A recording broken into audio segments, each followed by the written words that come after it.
Welcome back, everybody. Selamat datang kembali semuanya. Hari ini kita kembali ditemani oleh Dr. Pietro Shakarian, dosen sejarah di American University of Armenia di Yerevan. Pietro, selamat datang kembali. Pietro, welcome back. Pascal, senang sekali bisa hadir di acara Anda lagi. Terima kasih sudah mengundang saya. Dan selamat tahun baru juga. Selamat tahun baru untuk Anda juga. Selamat tahun baru ya. Although I must say, it doesn't start very. Meskipun harus saya akui, ini tidak dimulai dengan suasana yang menyenangkan, tetapi itulah yang perlu kita bicarakan. Tidak, memang tidak dimulai dengan suasana yang menyenangkan, tidak. Sekarang kita sedang membicarakan Venezuela, tetapi saya ingin berbicara dengan Anda karena Anda menulis sebuah artikel tentang Iran dan hubungannya dengan Rusia. Namun, saya pikir, apa yang terjadi di Venezuela kemungkinan besar akan berdampak cukup besar pada Iran. En bisa kena distember på threaking in you. Could you maybe give us your thoughts on that? Saya pikir apa yang terjadi di Venezuela adalah kejahatan terhadap kemanusiaan, kejahatan terhadap hukum internasional. Maksud saya, ini benar-benar gila bagi saya. Sebenarnya, kita bahkan bisa mengatakan bahwa, perang Irak, seburuk apapun itu, setidaknya Bush berusaha untuk pergi ke PBB. Ini bahkan tidak, Trump bahkan tidak melakukan itu. Trump hanya langsung berusaha menyingkirkan pemimpinnya. Maksud saya, ini benar-benar mengerikan. Apa yang bisa saya katakan? Saya pikir, ini bencana. Dan saya juga berpikir, ini adalah peringatan bagi Iran tentang agenda sebenarnya dari pemerintahan Trump. Terlepas dari retorika yang kita dengar ketika Trump mencalonkan diri, bahwa saya presiden perdamaian, America First, dan saya akan membawa kita pulang, bahwa kita tidak akan terus terlibat dalam perang tanpa akhir. Right, that we're not going to have forever wars, right? Even he brought in Tulsi Gabbard into the administration. Benar, dia bahkan melibatkan Tulsi Gabbard ke dalam pemerintahan. Dan omong-omong, Tulsi Gabbard sebelumnya telah mengecam upaya perubahan rezim seperti ini di Venezuela. Sekarang yang kita lihat adalah Trump yang benar-benar bisa dibilang ini semacam imperialisme. Maksud saya, seperti yang dia katakan, ini adalah imperialisme yang siap tempur. Dia menggunakan istilah itu merujuk pada Iran, karena baru-baru ini terjadi protes di sana, yang tampaknya, sekali lagi, mempersiapkan, atau bisa dibilang melunakkan Iran untuk putaran baru konflik dengan Israel. Jadi itulah yang sedang kita saksikan sekarang. Menurut saya, ini benar-benar sungguh mengerikan dan melanggar hukum. Dan apa yang bisa dikatakan tentang hal itu? Ini sama saja dengan membuang seluruh tatanan internasional pasca Perang Dunia II. Although I must say other people. Meskipun saya harus mengatakan, orang lain juga mengemukakan argumen. Peter Labelle menyampaikan argumen itu di podcast lain kemarin, bahwa, lihat, kaum liberal yang berpura-pura ini adalah pertama kalinya Amerika Serikat melakukan sesuatu yang melanggar hukum internasional. Itu lucu, bukan? Maksud saya ini adalah tradisi yang sangat lama, terutama di Amerika Selatan, bagi AS untuk begitu saja masuk dan mengambil langkah besar dalam penegakan hukum.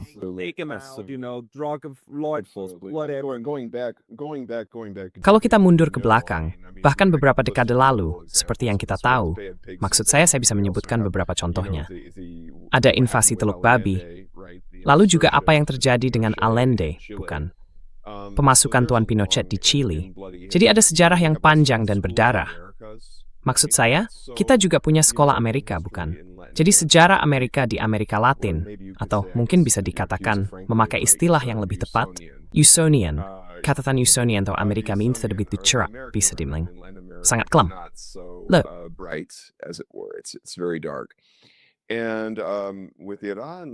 Dan dengan Iran, implikasinya sangat jelas. Jika saya menonton ini di Teheran, saya akan mencatat karena ini bukan pertanda baik. Selain itu, yang menarik, dan saya ingin menyebutkannya dengan cepat, Pascal, maaf permisi, adalah bagaimana kepemimpinan yang disebut liberal di Uni Eropa memuji Trump atas hal ini. Mereka berkata, ini dibenarkan, karena kami tidak pernah mengakui Maduro sebagai presiden yang sah. Baiklah, itu terserah kalian. Tapi masalahnya adalah pada akhirnya, sepenuhnya ilegal saat Chest itu bertindak demikian. Itu urusan Venezuela, bukan? That's Venezuela's business, right? If Maduro is illegitimate in the eyes of Jika Maduro dianggap tidak sah di mata sebagian warga Venezuela, mereka bisa melakukan protes. Mereka bisa, tahu kan, mengadakan pemilihan baru, apapun itu.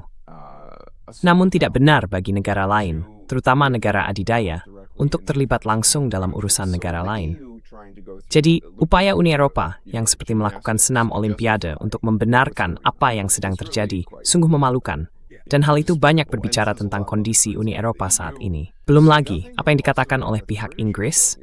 Kita mendengar pernyataan dari Inggris bahwa hal ini sepenuhnya dibenarkan, karena sesuai dengan tatanan berbasis aturan. Saya tidak tahu tatanan berbasis aturan seperti apa yang mereka maksud.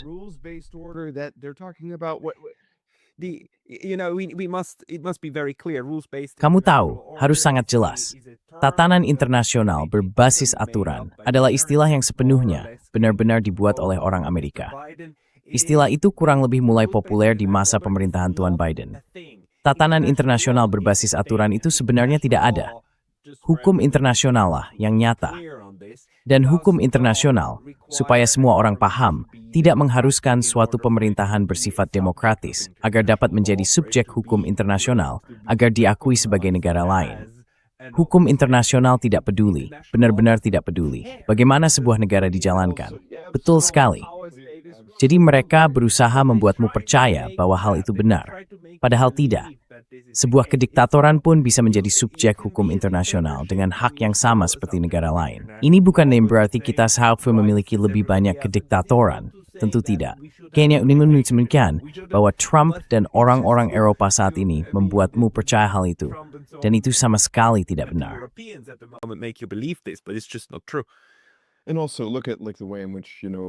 Dan juga, lihatlah cara hukum internasional, atau maksud saya tatanan internasional, dijalankan. Kita menginginkan hal itu sekarang, dan semakin lama dengan munculnya multipolaritas, kita memiliki tatanan dunia yang lebih demokratis. Dan tatanan yang berbasis pada aturan, atau setidaknya penafsirannya. Baiklah, mari kita bersikap dermawan, dan katakan mungkin aturan itu seharusnya adalah hukum internasional. Ya, tapi itu bukan penafsiran yang diambil di Amerika Serikat.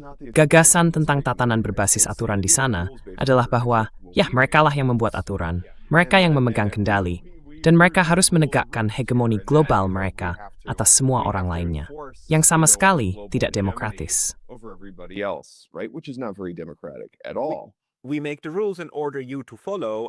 Kami yang membuat aturan dan memerintahkan kalian untuk mengikutinya, dan kami mengubah aturan kapanpun kami mau, terutama jika itu menyangkut diri kami sendiri.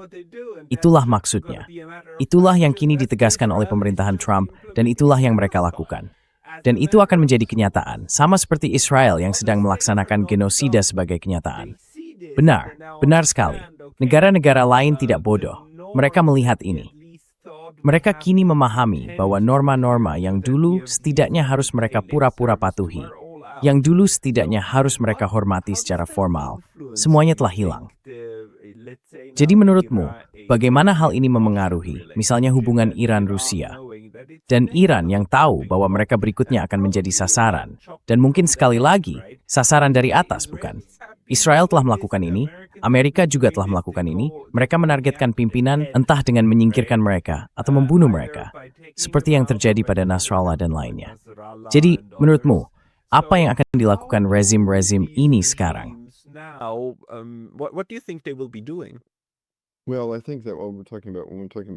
Ya, saya pikir ketika kita berbicara tentang Iran, sebenarnya, ya Pascal, kita sering membicarakan gagasan tentang perubahan rezim.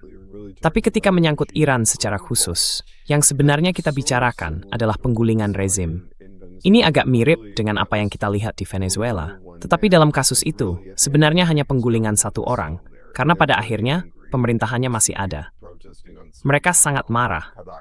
Dan sekarang kita melihat orang-orang turun ke jalan di Caracas. Namun dalam konteks Iran, gagasan bagi Israel mungkin pertama-tama adalah untuk menyingkirkan Republik Islam. Tetapi juga mungkin menggantinya, mungkin membawa kembali putra Shah seperti yang kita tahu, atau mengubah Iran menjadi semacam Suriah kedua, di mana muncul republik-republik yang memisahkan diri. Saya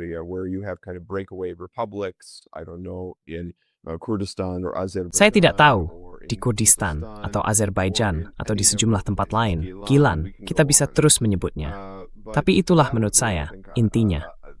Ini bukan semata-mata soal menggulingkan rezim, melainkan membuat Iran begitu lemah, sehingga tidak dapat menjadi ancaman bagi Israel. Karena agenda Israel untuk seluruh kawasan sebenarnya adalah memastikan tidak ada pesaing potensial terhadap supremasi militer Israel di wilayah tersebut. Itulah yang sebenarnya kita lihat. Dan Iran, saya pikir, sudah memahami Tanah 1925, Tuan Brutri Peru, Israel buat kegaduhan. Timor sehendedi. Israel was making noise this was going to happen. And so what I wrote in this most Jadi, recent piece yang saya tulis dalam artikel terbaru tentang Iran dan Rusia adalah bahwa pada 17 Desember, Tuan Arakci dan Tuan Lavrov bertemu di Moskow, dan mereka sepakat untuk, bisa dibilang, membuat semacam polis asuransi terhadap serangan-serangan baru ini. Tujuannya sebenarnya untuk membantu memperkuat atau bahkan lebih memantapkan lagi dukungan Rusia terhadap Iran pada saat ini. Karena seperti yang kita tahu, seperti yang sudah saya sebutkan di episode-episode sebelumnya dari acara Anda, Iran sangat penting bagi BRICS, dan khususnya bagi Rusia dan Tiongkok. Karena kita harus memandangnya sebagai semacam simpul besar yang strategis.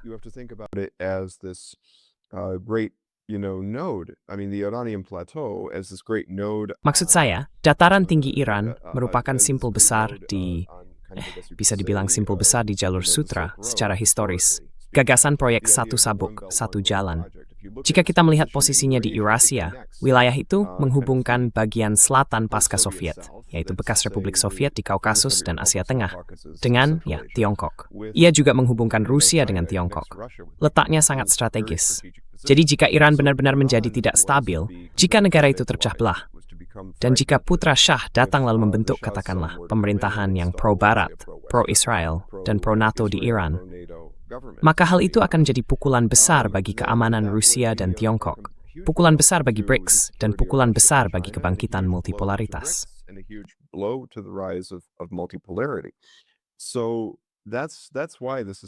Itulah sebabnya, hal ini sangat penting bagi Moskow dan Teheran. Pada 17 Desember, mereka sepakat untuk memperkuat konsultasi antara Kementerian Luar Negeri mereka dan benar-benar menetapkan agenda untuk itu selama periode 3 tahun. Ini adalah kesepakatan besar.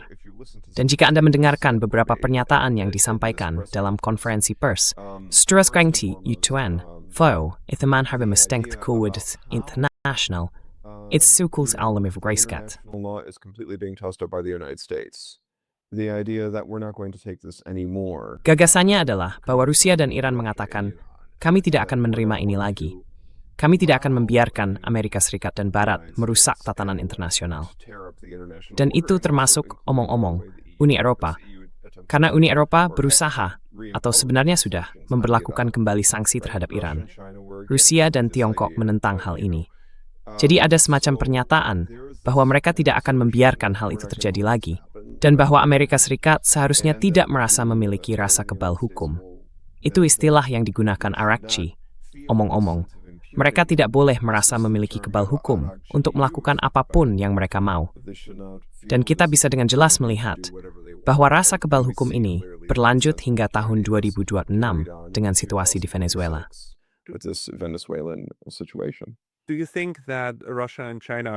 Apakah menurut Anda, Rusia dan Tiongkok sekarang akan mengabaikan rezim sanksi?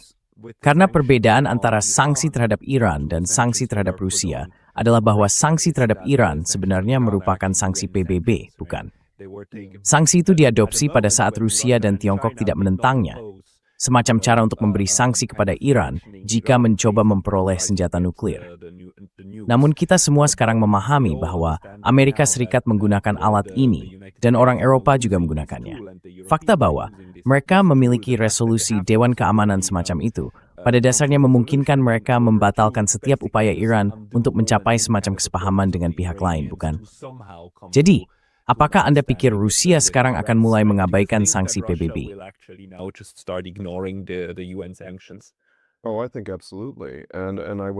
Oh, saya rasa tentu saja.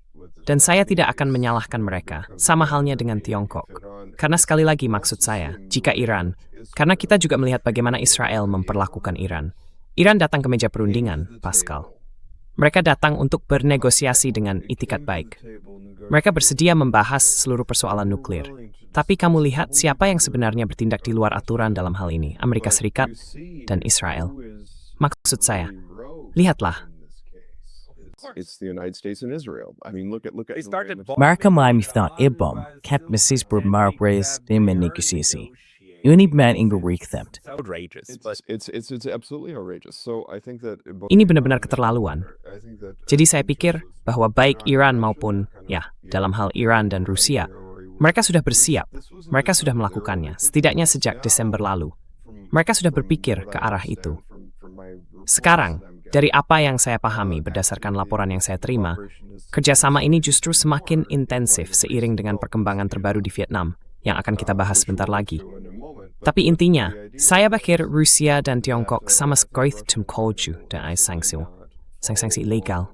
with these sanctions, they're illegal sanctions. by now, I mean, And, Saat ini, maksud saya, keputusan yang berlaku adalah bahwa mereka sebenarnya sah karena berasal dari Dewan Keamanan. Namun secara de facto, mereka telah menjadi alat yang sangat buruk, hanya sebuah kotak tekanan. Salah satu masalah yang kami hadapi, dan yang cukup sulit bagi banyak dari kami untuk memahaminya, adalah bahwa pihak Iranlah yang hingga sekarang menolak membentuk aliansi militer penuh dengan Rusia. Mereka yang mengatakan, "Seemingly brave step at Thor, smart to resist bread, when voyage turns by them." No guarantees, mutual security guarantees. And now I think they're rethinking that. And Saya rasa mereka sedang meninjau ulang hal itu. Mereka benar-benar meninjau ulang. Dan bukan hanya itu, bahkan butuh waktu cukup lama bagi parlemen Iran untuk benar-benar meratifikasi perjanjian kemitraan strategis tersebut. Dan justru di tengah peranglah perjanjian itu benar-benar menguat, selama apa yang disebut Perang 12 Hari. Namun sekarang situasinya berubah. Ada pesawat kargo militer besar yang terbang dari Rusia ke Iran, siap memperkuat dukungan Iran menjelang apa yang tampak seperti serangan Israel yang sudah diambang waktu. Maksud saya, ini bahkan bukan lagi soal kemungkinan. Kita sedang membicarakan sesuatu yang bisa terjadi dalam waktu sangat dekat. Tapi kita sudah melihat protes-protes ini terjadi di Iran, bukan? Dan Donald Trump bahkan mengatakan, jika kalian membunuh para pengunjuk rasa, maka kami akan menyerang kalian hanya karena itu. Tapi pada titik ini, itu bahkan tidak lagi penting. At this point, it doesn't even matter. Let me just put the shoe. Pascal, I just want to Coba bayangkan jika situasinya dibalik. Bayangkan jika Presiden Pezeshkian mengeluarkan pernyataan di Twitter yang mengatakan, lihatlah protes di misalnya New York, menentang genosida di Gaza, protes pro-Palestina, bukan?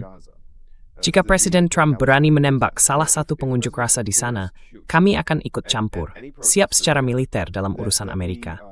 Bisakah kamu membayangkannya? Bagaimana reaksi media Amerika jika Presiden Pezeshkian mengatakan hal seperti itu? if President Pezeshkian, had said something like I know, but that's part now of the game, right? That the Aku tahu, tapi itu memang sudah jadi bagian dari permainannya sekarang, kan? Si penggertak bisa mengancam yang digertak, dan semua orang seolah menerima saja. Tapi lalu apa gunanya itu? Maksudku, apa sebenarnya arti dari semua protes ini? Aku sudah tidak bisa memahaminya lagi. Apakah ini benar-benar berarti sesuatu? Apakah ini benar-benar gerakan rakyat? Atau hanya semacam protes jalanan yang disponsori CIA yang bisa dipiku kapan saja? protest which you can incite at any point in time. Well, part of it is legitimate because there was, as we know, Sebagian dari hal itu memang sah, this karena seperti yang kita tahu, terjadi inflasi besar-besaran. and Dan orang-orang di Grand Bazaar di Teheran turun ke jalan untuk memprotes, dan kita bisa memahami mengapa mereka merasa seperti itu. Jadi pada satu sisi, hal itu sepenuhnya sah. Selain itu, kita juga harus mempertimbangkan fakta bahwa Iran, karena sanksi, harus menjadi sangat mandiri dalam bidang pertanian. Dan hal ini menimbulkan tekanan pada pasokan air di Iran. Jadi ada juga ketidakpuasan di sana terkait kekurangan air. Namun demikian, ketidakpuasan terus itu sedang dimanfaatkan oleh pihak-pihak eksternal yang tidak begitu polos. so innocent actors externally. And it's not just me saying that. It's not just Dan bukan hanya aku yang mengatakan itu. Ini bukan sekadar spekulasi. Faktanya, Mossad bahkan sampai secara terbuka menyatakan bahwa mereka mendorong protes-protes di Iran. Dan itu sebenarnya salah satu hal yang paling menarik. Mengapa mereka begitu terbuka tentang hal itu? Benar kan? Dan bukan hanya mereka, Pompeo juga menyoroti hal ini dengan besar-besaran. Kamu tahu, tokoh neokonservatif besar di Amerika Serikat dan sekutu Trump. Jadi pertanyaannya, mengapa Mossad begitu terang-terangan soal itu? Dan menurutku, Pascal, sebagian alasannya adalah perang psikologis. Sebelum serangan terhadap Iran ini, untuk melunakkan Iran, idenya adalah membuat mereka goyah secara mental. The idea would be to kind of psych out Iran. And one of the ways you psych out Iran is Dan salah satu cara untuk membuat Iran gentar adalah dengan mengatakan, lihat, tahu tidak, kami begitu hebat, begitu luar biasa, begitu canggih, layanan intelijen kami, sehingga kami bisa ikut campur di negara kalian kapan saja. Kami bisa menggerakkan massa melawan pemerintah kalian kapanpun kami mau. Dan apa yang bisa kalian lakukan tentang itu? Bukan begitu. Itu adalah taktik intimidasi. Itu adalah perang psikologis. Jadi, itulah yang harus kita pahami tentang hal ini. Narrative mo sendirian, success and Americans rootsen, IT sympathy Iran. of trying to intimidate Iran. So that's how I see that, absolutely. And also you have to Jadi think begitulah cara about saya melihatnya. what this is- Betul sekali. what this is. Dan kamu juga harus memikirkan apa ini, apa potensi yang dimilikinya.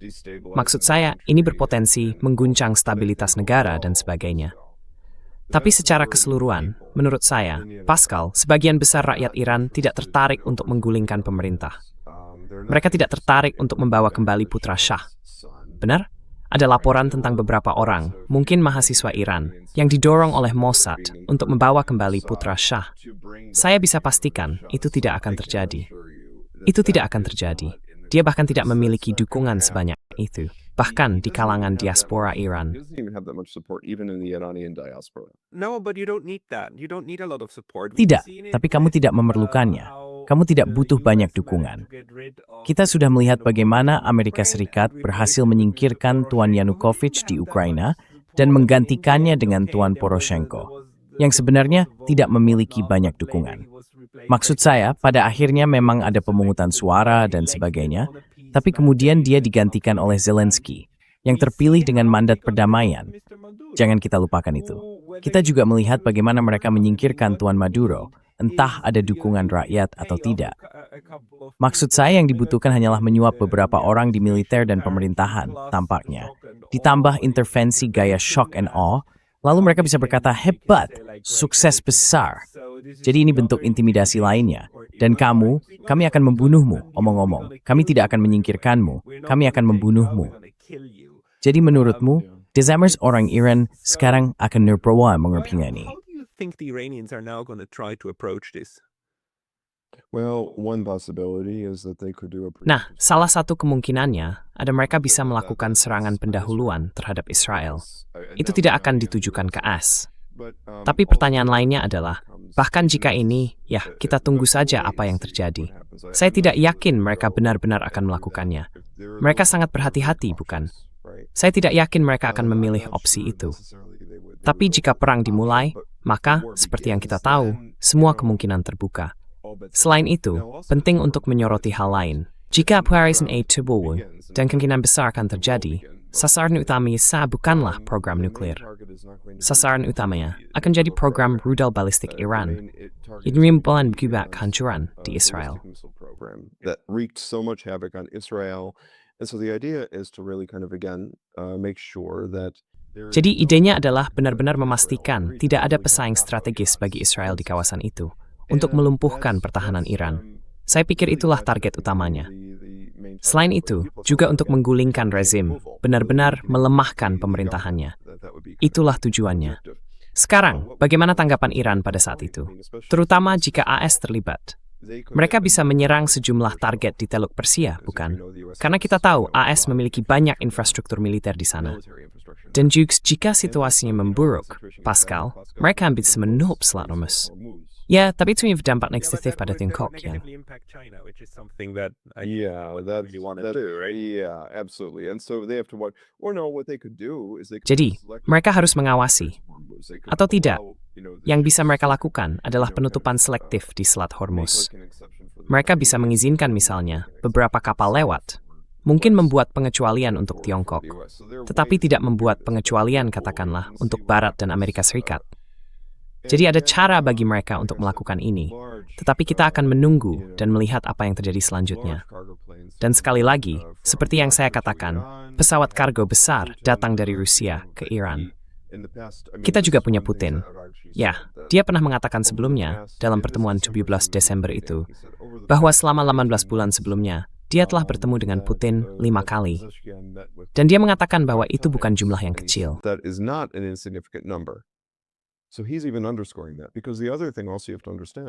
Jadi dia bahkan menekankan hal itu. Karena hal lain yang harus dipahami oleh para penonton kita adalah bahwa ada upaya yang sangat disengaja di media barat untuk membuat seolah-olah Rusia dan Iran sedang mengalami keretakan besar. Bahwa hubungan mereka tidak sejalan atau semacamnya. Benar? Dan terutama di media Inggris, kita sering melihat opini semacam itu. Rangkaian pertemuan Putin ini menegaskan, dan yang benar-benar ditekankan oleh Araghchi adalah, jangan Einstein dalam hubungan ini. Ini hubungan serius. Kami dapat serang Rusia. Kami mendapat dari Tiongkok. Kami seperti Bakra. Benar. Setiap berkesila, itu harus saya memahami. Right, so that's at least how I'm reading that. Yeah, but I mean, this don't try anything. I don't Ya, think tapi it really maksudku, works. jangan coba-coba We've seen apapun. what happened to Bashar Aku al-Assad. rasa itu tidak I mean, benar-benar berhasil. Kita sudah melihat apa yang terjadi pada Bashar al-Assad. Jelas, Israel bermimpi melakukan Syria besar-besaran terhadap Iran, bukan? Dan tidak ada yang bisa dilakukan Rusia. Rusia mencoba mendukung Assad, mencoba menembaki gerombolan Al-Jolani yang mendekat. Tapi itu tidak membantu sama sekali. Maksudku, apa gunanya? But it didn't help. It didn't help. I mean, It didn't help, but I think Iran though is Itu tidak membantu.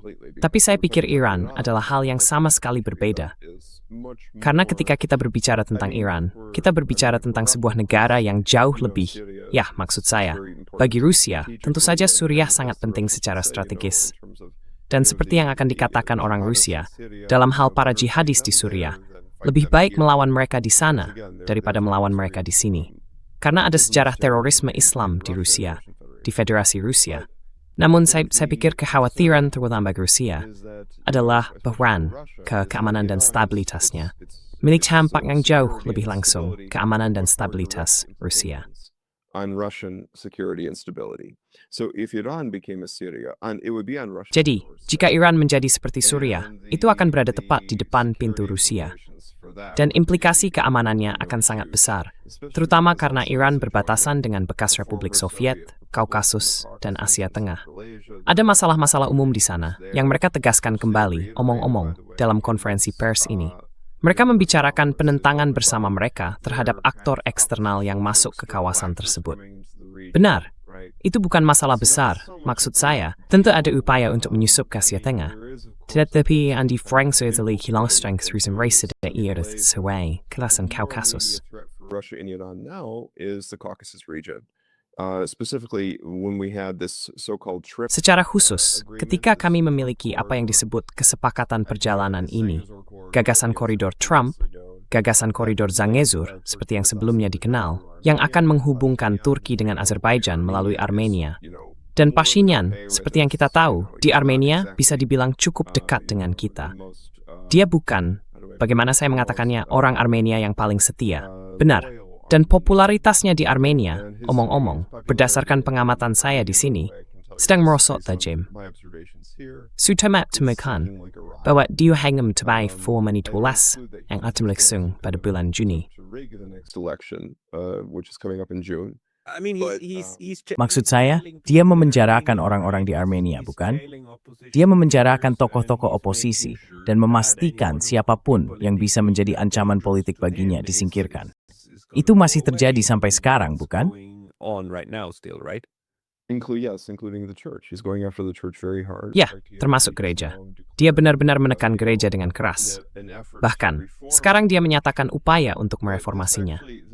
Namun semakin dalam dia terlibat dalam masalah ini, dia benar-benar yakin bisa mencapai apa yang diinginkannya jika dia cukup memaksakan diri. Namun kenyataannya, hal itu justru menimbulkan efek sebaliknya. Untuk pertama kalinya, orang-orang mulai benar-benar melawannya secara signifikan dalam hal ini. Maksud saya, Sebelumnya memang ada perlawanan, tapi tidak benar-benar menentukan. Bukan dari banyak orang, bisa dibilang begitu. Tapi sekarang, apa yang dia lakukan terhadap gereja benar-benar menimbulkan banyak kebencian. Can you update me a little Mesa bit amut tempum sejusi de Smith small board. Itimam shira Trump from through Grunal International. international Tidak, jalur Trump trengks tembran ithas. this thing that's supposed to link in the end Hal ini seharusnya pada akhirnya menghubungkan Azerbaijan dengan Turki, bukan? Di ujung lain koridor ini.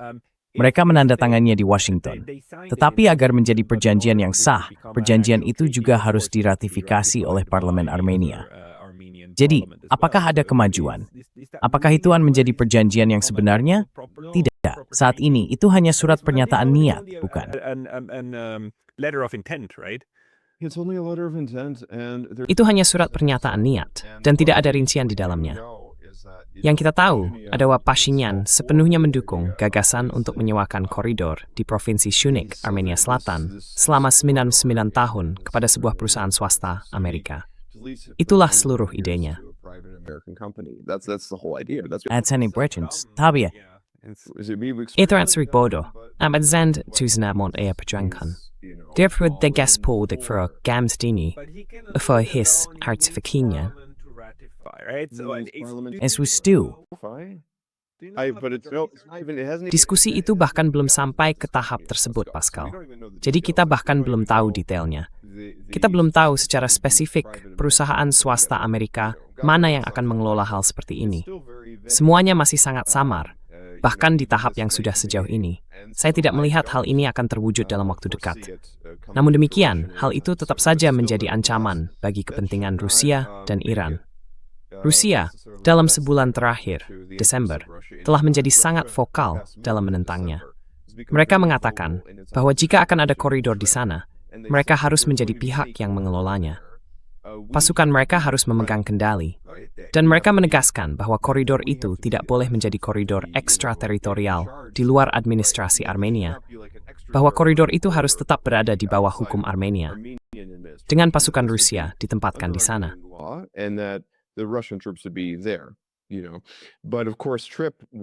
Kamu tahu, tentu saja, perjalanan itu secara teknis akan mengecualikan Rusia. Jadi sekarang sudah bisa dilihat bahwa Rusia mulai bersuara keras tentang hal ini. Dan seperti yang kita tahu, Iran sama sekali tidak menyukainya. Karena apa yang akan terjadi jika hal itu benar-benar terjadi? Bagaimana perasaan mereka tentang sebuah perusahaan swasta Amerika yang memiliki pengaruh tepat di perbatasan utara Iran, di mana Israel juga bisa terlibat dalam banyak kegiatan yang sangat meragukan. Sudah sejak kita membicarakan Karabakh, seperti yang saya sebutkan dalam salah satu artikel yang pernah saya tulis, wilayah-wilayah Karabakh yang berbatasan dengan Iran, yang berada di sepanjang perbatasan Iran dan direbut kembali oleh Azerbaijan. Apa yang terjadi? Azerbaijan pada dasarnya menyerahkannya kepada Israel. Mereka mengizinkan intelijen Israel beroperasi di distrik tersebut sekarang.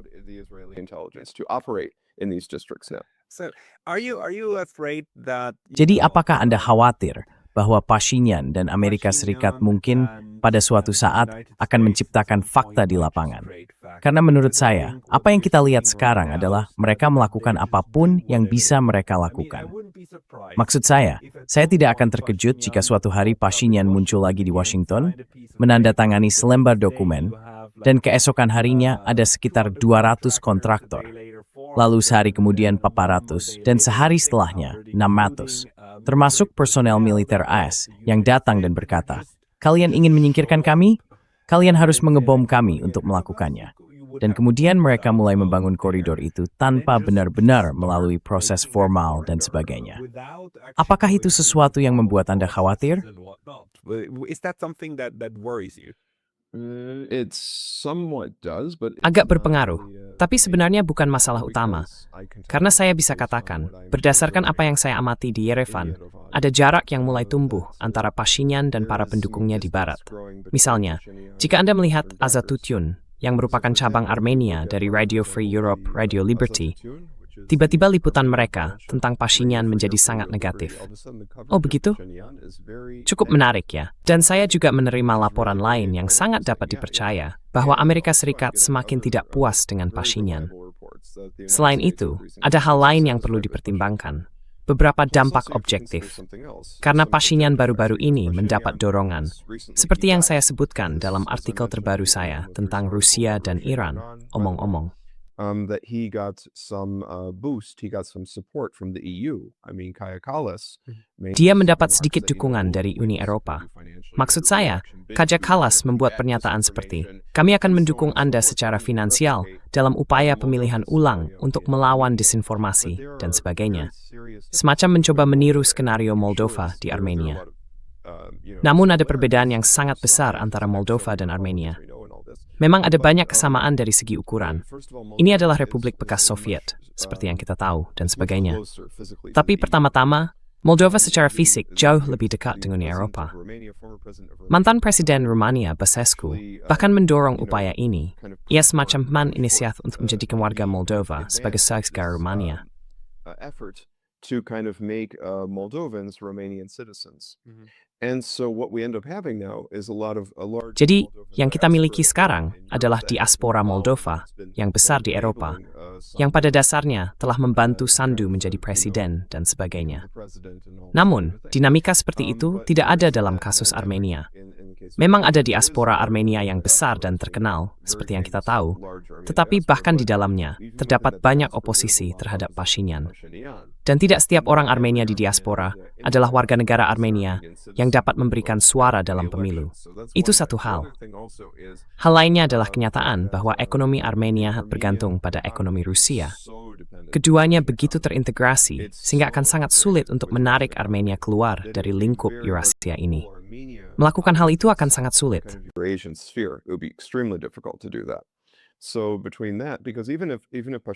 Jadi, di antara semua itu, karena bahkan jika Pashinyan tiba-tiba berkata, mari kita singkirkan Rusia, dan entahlah bergabung dengan Turki, Azerbaijan, Barat, dan sebagainya.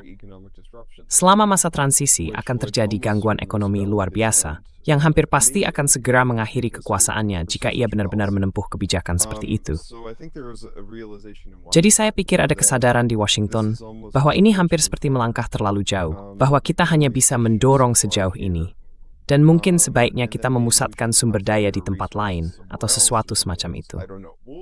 Saya tidak tahu, kita akan lihat bagaimana semuanya berkembang. Tapi itu kira-kira pandangan saya. Dan juga, harus diingat, hal ini bertepatan dengan meningkatnya oposisi yang sangat tajam terhadap Pashinyan di masyarakat Armenia. Di seluruh masyarakat Armenia, orang-orang benar-benar semakin muak dengannya. Jadi kita melihat hal itu juga.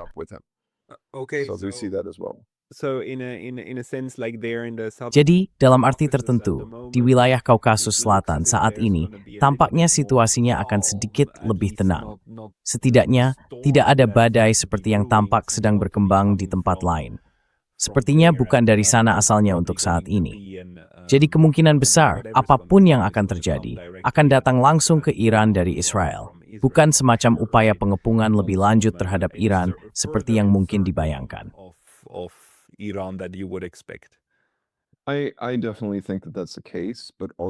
Saya benar-benar berpikir memang begitu. Tapi tentu saja, ada juga pihak-pihak yang menjadi perpanjangan tangan Israel. Maksud saya, lihat saja Azerbaijan dalam perang terakhir yang disebut Perang 12 Hari. Azerbaijan semacam digunakan sebagai landasan peluncuran bagi Israel menuju Iran. Namun Presiden Aliyev harus berhati-hati, karena dia sangat membanggakan diri setelah penaklukannya atas Nagorno-Karabakh, dan sikapnya terhadap Moskow dan Teheran cukup berani. Severth, Siam Suej Batmahan Gides Hath, sejauh ini. Dia meminta future dibau jepit dan tamaratal nangan sejenis wood besar.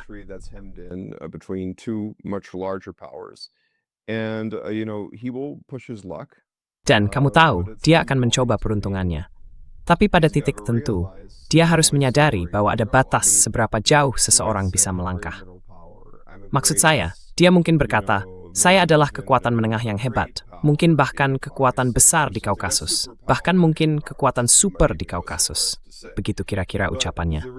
Namun kenyataannya, dia memimpin negara kecil yang terjepit di antara kekuatan regional besar di selatan, yaitu Iran, dan Svokatnambu Padra. Nain Twitter seperti before, Israel dari Marikat, first Musamutra 610. Burakis that lanis the so much. Turkey can only help so much. And so, he can only... Jadi kamu tahu, dia hanya bisa, menurutku kalau dia pintar, yang masih aku ragukan, aku rasa itu tidak akan bijak. Begitu saja. Aku rasa tidak bijak untuk menekan negara-negara yang jauh lebih besar dan melihat sejauh mana kamu bisa melangkah, kan? Mendorong dan melihat seberapa jauh kamu bisa pergi. Itulah permainannya selama ini. Tapi kita akan lihat bagaimana hasilnya nanti. Aku pikir Israel akan mencoba berbagai cara untuk mengusik Iran. Pitsan hanya sejus first tar Israel ke Iran. It's not just going to be one, like a direct hit from Israel to Iran. What do you think the role of Turkey is going to be in the next? Menurutmu, apa peran Turki dalam putaran berikutnya antara Israel, Amerika Serikat, dan Iran? Maksudku, selama 20 tahun terakhir, Turki tampak memainkan peran yang sangat licik di kawasan ini, hampir seperti peran yang misterius. Namun sejauh yang bisa kulihat, Turki sama sekali tidak memiliki kepentingan, bahkan tidak sedikit pun, agar Israel benar-benar mengalahkan Iran.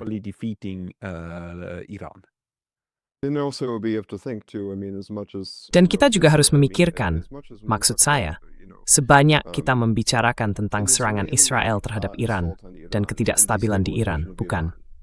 Dari sudut pandang beberapa nasionalis Turki, jika ada Azerbaijan, Iran yang merdeka, mereka mungkin menyukainya atau apapun. Tetapi pada akhirnya, saya juga berpikir hal itu bisa mengarah pada berdirinya Kurdistan yang merdeka, yang akan menimbulkan masalah baru bagi Turki juga. Skenario seperti itu, ketidakstabilan regional, akan memiliki dampak keamanan yang sangat negatif bagi Turki. Turki tentu tidak menginginkan hal ini. Selain itu, ada juga oposisi di Turki.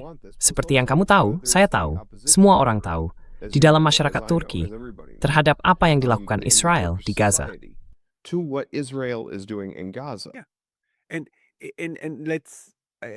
Dan mari kita, maksud saya rasa banyak orang sudah menyadari sekarang bahwa Israel selalu menemukan musuh baru, bukan? Jika bukan Irak, maka Iran. Sifat dari proyek Israel, proyek pemukim kolonial, adalah memperluas wilayahnya terus-menerus, bukan?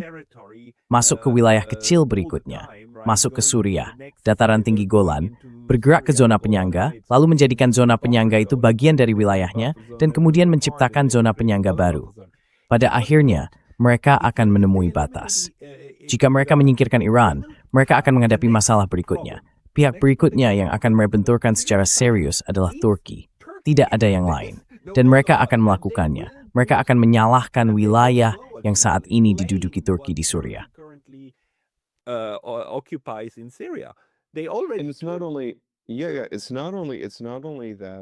Bukan hanya dalam hal, katakanlah, bukan hanya dalam konteks gagasan geopolitik Israel Raya. Ini juga Pascal, tentang gagasan bahwa Israel tidak ingin ada negara di kawasan yang memiliki keunggulan militer. Gagasannya adalah bahwa Israel harus menjadi kekuatan militer utama di kawasan, dan mereka tidak akan membiarkan siapapun menghalangi hal itu. Jadi, jika Iran disingkirkan, maka langkah logis berikutnya, seperti yang kamu katakan, adalah Turki. Dan juga, maksud saya, itu tergantung pada apa yang terjadi di dalam negeri Mesir. Saat ini, dengan Sisi, Israel tidak punya masalah. Karena, seperti yang kamu tahu, Sisi pada dasarnya hanyalah boneka pada akhirnya. Tapi gagasannya adalah bahwa tidak ada seorang pun yang seharusnya berpikir untuk menentang kami. Itulah gagasan sepenuhnya.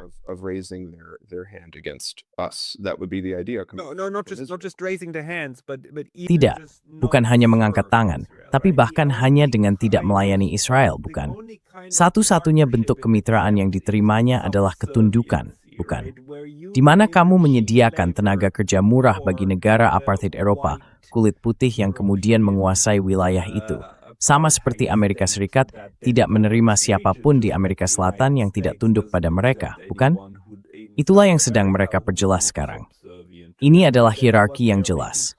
Karena melayani satu planet Europe Orbisi, imembath. You stop serving, you die. And the Turks cannot like this very much. Jadi orang Turki pasti tidak terlalu menyukai hal ini, melihat bagaimana, ya ada beberapa pertanyaan di situ pada akhirnya. Dan juga, seperti yang kita tahu Suriah, mereka bisa dibilang membaginya seperti kue, dan selesai sudah. Tapi aku rasa kamu benar bahwa Turki sebaiknya berhati-hati, karena kalau Iran disingkirkan, lalu siapa yang berikutnya? If Iran is taken out, then who is next in line? Dan tidak ada NATO yang bisa melindungimu. Tidak ada NATO yang bisa melindungimu dari Israel. Maksud saya, tidak ada hal di dunia ini yang tidak akan dilakukan Amerika Serikat demi menopang proyek Israel. Tapi mungkin, sebagai semacam kompleks terakhir Eropa, bagaimana pandanganmu tentang peran mereka di kawasan ini sekarang? Di bawah premis baru tahun 2026, kita kembali ke dunia abad ke-19. Karena di satu sisi, mereka banyak bicara, tapi di sisi lain, ajaat seibor depth of worth. Well, they have a very loud bark, Ya, but they have mereka memang menggonggong, sangat keras, tapi sama sekali tidak menggigit. Bahkan bukan soal gonggongannya lebih parah daripada gigitannya, karena sebenarnya tidak ada gigitan sama sekali. Dan pada akhirnya, masalah lain dengan Uni Eropa adalah semua pernyataan yang keluar dari Brussel pada dasarnya hanya menggemakan apa yang keluar dari Washington. Tidak ada kemandirian di sana, Pascal. Dan ada jurang yang semakin melebar dalam menghadapi krisis. Kesenjangan yang semakin besar antara elit Eropa dan rakyat Eropa. Aku meyakini puncaknya. Remat itu untuk bertahan selamanya.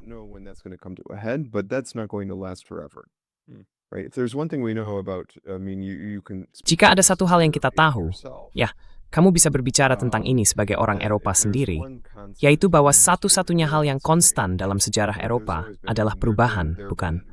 Selalu ada masa kejayaan dan kejatuhan. Kita telah melihat bangkitnya kekaisaran, runtuhnya kekaisaran sepanjang sejarah. Kita berbicara tentang Roma, kita berbicara tentang gejolak Perang Dunia Ahan, dan kita bisa terus membahas seluruh kisahnya. Jadi menurut saya, ini bersifat siklus. Saya tidak berbau spiritual kritis ini in external selama. Tapi saya melihat masa depan yang mungkin terpecah. Jadi mereka sedang membicarakan tentang perpecahan Iran. So they're talking about the breakup of Iran. They really want the breakup of Iran, but I think in the end what's more like Mereka benar-benar menginginkan perpecahan Iran. Tapi menurut saya, pada akhirnya, hal yang lebih mungkin terjadi, karena saya pikir itu memang akan terjadi, adalah Israel akan mencoba melakukan serangan. Akan ada putaran baru, tapi saya tidak berpikir itu akan berakhir seperti yang mereka bayangkan, dengan Iran terpecah atau hancur, atau menjadi seperti Suriah yang baru atau semacamnya. Yang lebih mungkin menurut saya, justru kita akan melihat Uni Eropa sendiri yang terpecah. Hal yang sama juga berlaku, omong-omong, untuk Rusia. Kaja Kallas pernah membuat pernyataan, dia ingin memecah Rusia menjadi beberapa republik, bukan? Itu tujuannya. Dan saya pikir yang lebih mungkin terjadi adalah kita akan melihat Uni Eropa yang terpecah.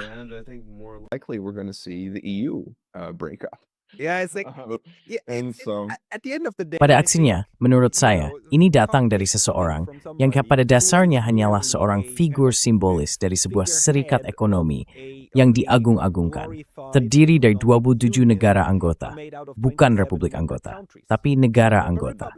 Ini hanya menunjukkan bahwa mereka belum merekalah yang sebenarnya seduk di rumah kaca. Betul sekali.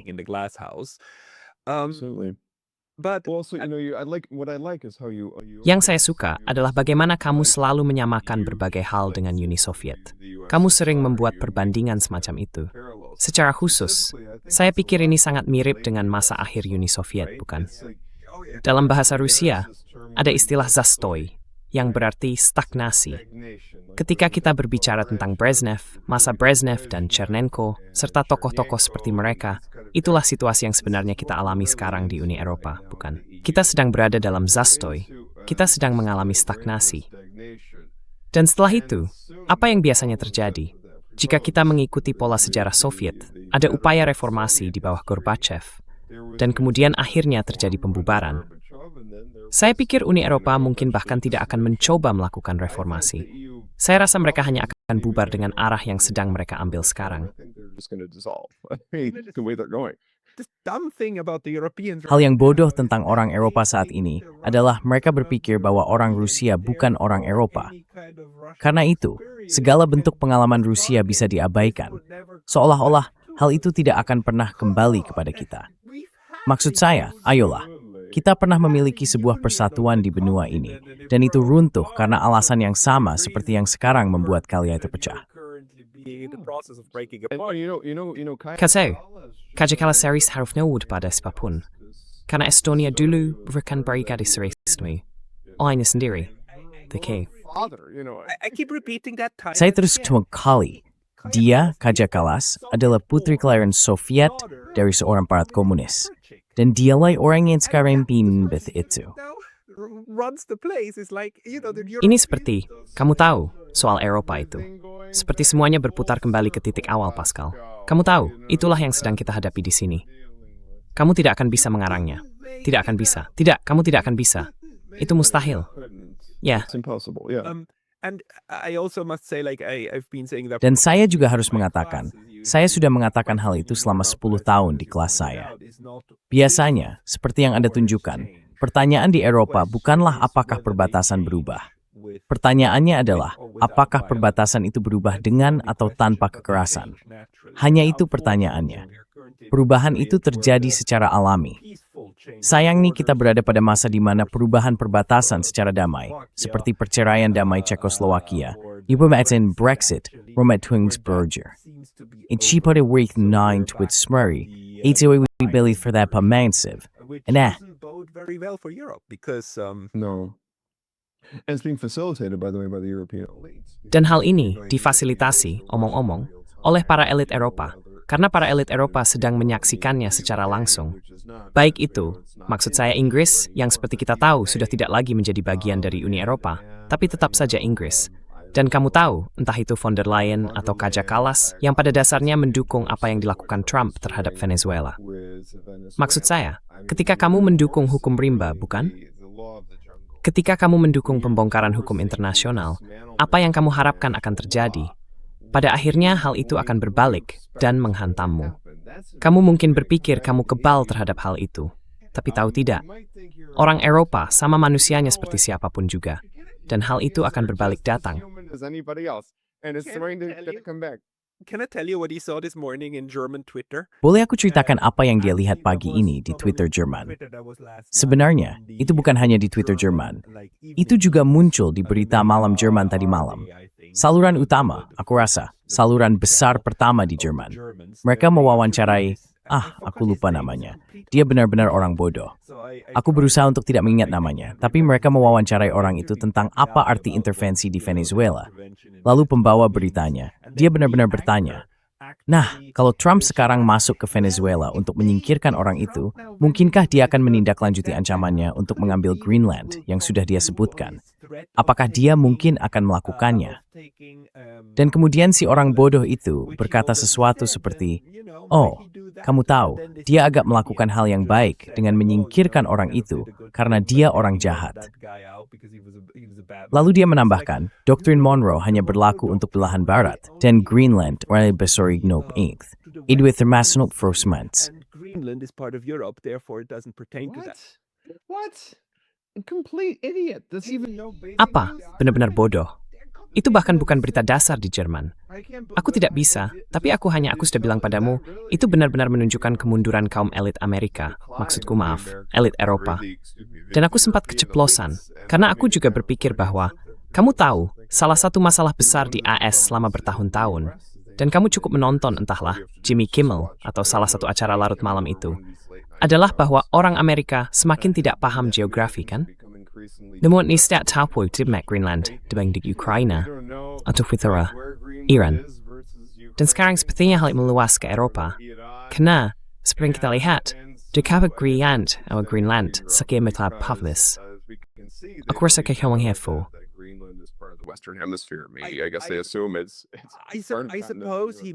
Saya rasa maksudnya adalah karena itu bagian dari Uni Eropa. Jadi dianggap aman, saya juga tidak tahu. Tapi kamu tahu orang-orang seperti itulah yang mereka wawancarai di berita malam. Tidak heran orang-orang Eropa benar-benar kewalahan. Propaganda itu sekarang memakan dirinya sendiri, memakan rakyatnya sendiri. Right? It's eating its own people. Well, and I also think that Ya, saya juga berpikir bahwa para elit Eropa telah meyakinkan diri mereka sendiri dengan dongeng yang kini mereka percayai, seperti yang kamu katakan. Maksud saya, ketika Tuan Borrell berkata, "Oh ya, seluruh dunia adalah hutan dan Eropa adalah taman," kan? Seolah-olah tidak ada yang bisa memengaruhi kita di Eropa. Pernyataan rasis itu, pernyataan rasis itu. Tapi tahu tidak, pada akhirnya, itu sama rendah dari springform inasen oleh Trump, seperti halnya therefore. violations of international law as anybody else. So like I always say, Denmark, Jadi, they might seperti have yang selalu saya katakan, Denmark mungkin tidak ingin berpisah dengan Greenland. Tapi kalau Trump menginginkan Greenland, apa yang bisa mereka lakukan? Dan ini masalah besar. Apa yang kita lihat adalah kemunduran dari apa yang disebut mimpi Eropa, apapun itu. Tapi saya pikir Eropa akan bisa bangkit lagi dari situasi ini, Pascal. Saya pikir rakyat lebih bijak daripada para elit. Masalahnya adalah para elit itu sangat tidak demokratis. Dengan semua retorika mereka tentang demokrasi, hak asasi manusia, dan nilai-nilai Eropa, apapun artinya itu, mereka sebenarnya sama sekali tidak demokratis. Maksud saya, siapa yang memilih von der Leyen? Itu pertanyaan yang saya ajukan padamu. That's the question I asked you. That's the only point where I would push back a little. Itu satu-satunya hal yang akan saya sanggah sedikit. Karena kamu tahu siapa yang memilih MERS. Siapa yang memilih, ya maksud saya, dalam demokrasi parlementer memang begitu cara kerjanya. Jadi saya akan sisihkan hal itu sedikit. Maksudnya, proses pemilihan parlemen memang berjalan. Hanya saja seluruh sistemnya seperti penipuan dalam cara ia menghasilkan para pemimpin. Tapi legitimasi itu ada, setidaknya di atas kertas. Dan juga, lihat Macron di Prancis. Maksud saya, itu stulye, Nenezui tidak mampu. Your emin lewer. Yeah, that one was elected, unfortunately. So, Layupu dust drying. but then again, you Tapi di sisi lain, kamu tahu, kamu pergi ke seorang narapidana di sel hukuman mati dan bertanya kamu mau digantung atau ditembak. Lalu, oh, kamu yang memilihnya kan? Maksudku, kenapa kamu mengeluh? Jadi ini lebih seperti masalah semacam itu. Aku setuju dengan itu. Ini soal pilihan yang diberikan kepadamu. selection you're being given. Gisen sekali, Pascal. Sayangnya, cuma benar-benar. So Maybe very last thing. Mungkin satu hal terakhir, apa yang sedang diperhatikan sekarang, di awal tahun 2026 ini, yang menurut Anda sebaiknya juga diperhatikan oleh orang lain? An eye on. definitely keep an eye on Iran. Because that's going to be the next. Oh, pastikan untuk terus memantau Iran, karena itu akan menjadi konflik besar berikutnya. Upaya besar berikutnya bisa dibilang, untuk perubahan rezim, penggulingan rezim, apapun istilahnya. Dan kalau Israel dan Amerika Serikat berhasil melakukannya, ini akan memiliki dampak strategis yang sangat besar bagi BRICS dan bagi kawasan Eurasia, menurut saya pada akhirnya. Tapi juga, saya tidak akan meremehkan dampak dari masalah Venezuela ini. Pelanggaran hukum internasional yang sangat terang-terangan oleh Amerika Serikat. Dan menyebutnya terang-terangan saja mungkin terlalu lembut, karena kenyataannya memang sangat buruk. Hal ini akan membuat lebih banyak negara bersikap jauh lebih berhati-hati dalam berhubungan dengan Amerika. Approach America in a much more cautious way. What I'm trying to say is that this was a watershed moment. Yang ingin saya katakan adalah bahwa ini merupakan momen yang menentukan di mana kekuatan lunak Amerika, jika memang sudah menurun dalam beberapa tahun terakhir, sekarang benar-benar telah mencapai titik terendahnya. Orang-orang tidak akan lagi mempercayai retorika tentang demokrasi dan kebebasan atau apapun yang datang dari Amerika Serikat, karena mereka akan berkata, "Yah, ini hanya digunakan untuk membenarkan petualangan imperialistik di luar negeri," dan semacamnya.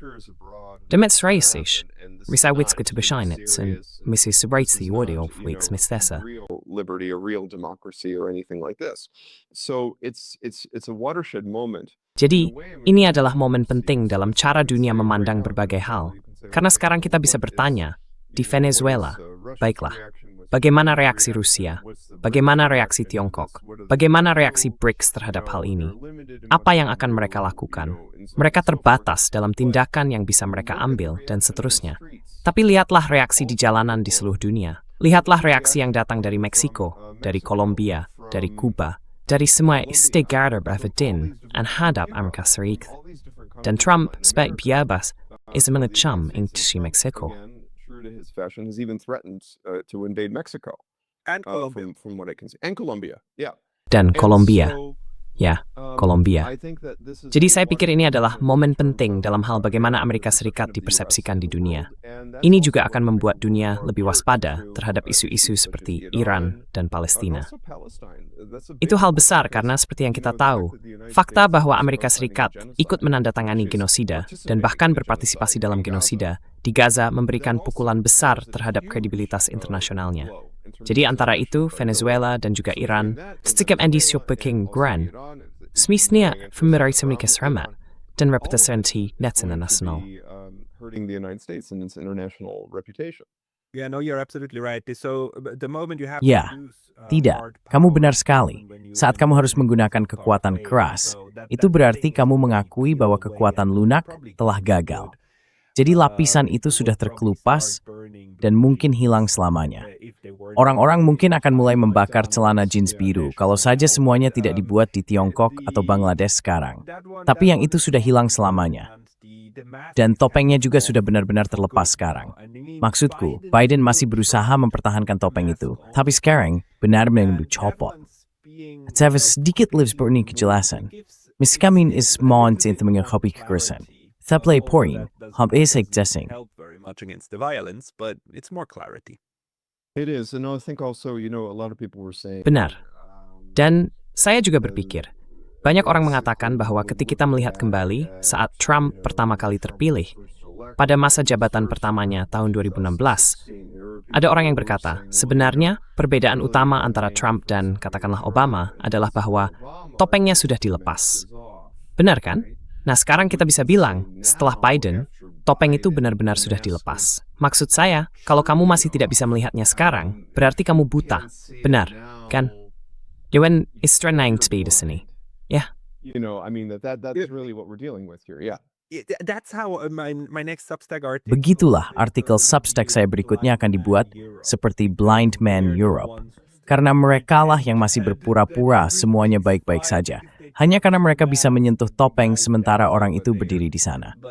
Tapi bagus. Pietro, terima kasih banyak. Itu tadi pembicaraan yang cukup luas. Bagi orang-orang yang ingin mengikuti Anda, kemana mereka harus pergi? People who want to follow you, where should they go? Well, Saya menulis secara rutin untuk American Committee for East-West Accord. Tetapi saya juga menulis artikel untuk The Realist Review yang disunting oleh James Carden. Jadi jika mereka membuka Substack dan mengetik The Realist Review, mereka akan menemukan publikasi itu di sana. Selain itu, seperti yang Anda tahu, saya telah menulis sebuah buku tentang Anastas Mikoyan dan reformasinya selama masa Khrushchev. Judulnya adalah Anastas Mikoyan, An Armenian Reformer in Khrushchev's Kremlin, diterbitkan oleh Indiana University Press. Jadi saya sangat menyarankan Anda untuk melihatnya. Dan ya, kita akan lihat bagaimana perkembangannya. Semoga saja, Pascal, mungkin mulai tahun 2015, kita akan melihat sedikit akal sehat kembali muncul di kalangan orang Eropa. Sense coming back to the Europeans. That's really my hope. Itu sebenarnya harapan saya. Tapi masih harus dilihat. Kamu tahu maksud saya. Karena bagaimana mungkin lagi-lagi para elit ini, elit Eropa, menentang invasi Amerika ke Irak. Itu sebenarnya adalah perbandingan yang besar, perbandingan yang baik. Ketika Chirac dan Schröder, bersama dengan Putin, menentang perang di Irak, ada sesuatu yang berubah antara waktu itu dan sekarang. Ketika Kaja Kallas dan von der Leyen dan semua orang ini berkata, oh ya, kamu tahu, Trump masuk ke Venezuela. Itu hal yang baik, atau demi demokrasi atau semacam itu. Jadi entah bagaimana di sepanjang jalan, mereka menjadi semacam, bisa dibilang neokonservatif.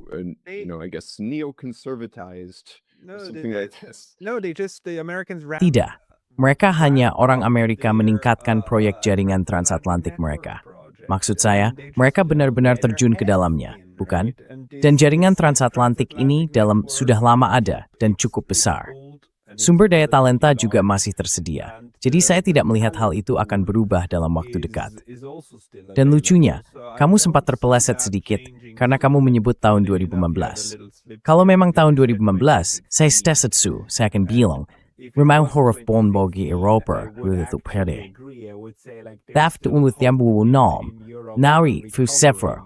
Marcus we said Kermit Simi wrote. Must just say, I don't know. I mean, they still don't see it. They still. No, they don't see it. And also Tidak, something else, mereka tidak melihatnya. I wanted to just add- Dan juga ada hal lain. Saya hanya ingin menambahkan ini, karena ini benar-benar cukup menarik. Jika Anda melihat makalah dari lembaga think tank yang berasal dari Amerika Serikat, dari Washington, selama tahun-tahun Perang Irak, sudah ada pembahasan ketika mereka melihat Chirac dan Schroeder. When they saw Chirac and Suari tawid zir tapos. You were a good thing. It's gone.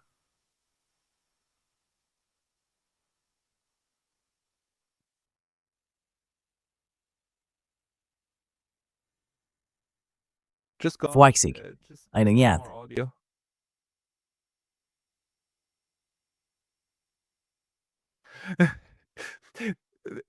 Pietro, ini mauen small. Tapi tada, mungkin kita anggap ini sebagai tanda di Yuhon dan akhirnya sudah sekitar 1 jam. Sekarang kita bisa mendengarmu. Ah, ya, aku mendengarmu.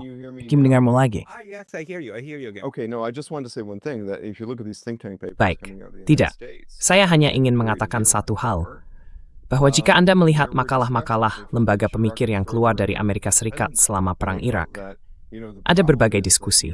Mereka merasa bahwa Chirac dan Schroeder bertindak terlalu independen. Dan mereka merasa bahwa masalahnya adalah, jika Eropa menjadi terlalu independen seperti ini, maka Eropa bisa menjadi pesaing strategis bagi Amerika Serikat. Dan itu tidak bisa dibiarkan. Jadi ada gagasan bahwa Eropa harus ditempatkan di bawah, atau mungkin dikembalikan di bawah Amerika Serikat. Untuk menegaskan, Anda tahu kitalah pihak yang dominan di sini. Jadi saya pikir Perang Irak, dan itulah mengapa saya menyebutkannya, merupakan momen penting ketika banyak orang di kalangan elit Amerika berpikir kita perlu mengendalikan Eropa. Dan sayangnya, kita melihat puncak dari hal itu hari ini. And so we see the culmination of that today, unfortunately. So Teman-teman, karya karya Pietro Shakarian semat di kotak tipsin ini. Pietro, terima kasih BX Priawan Sparing. Thank you very much for your time today. thank you very Terima kasih kembali, Pascal. Senang sekali kamu ada di sini. Terima kasih, so selamat tahun baru. New Year. Selamat Wizzy.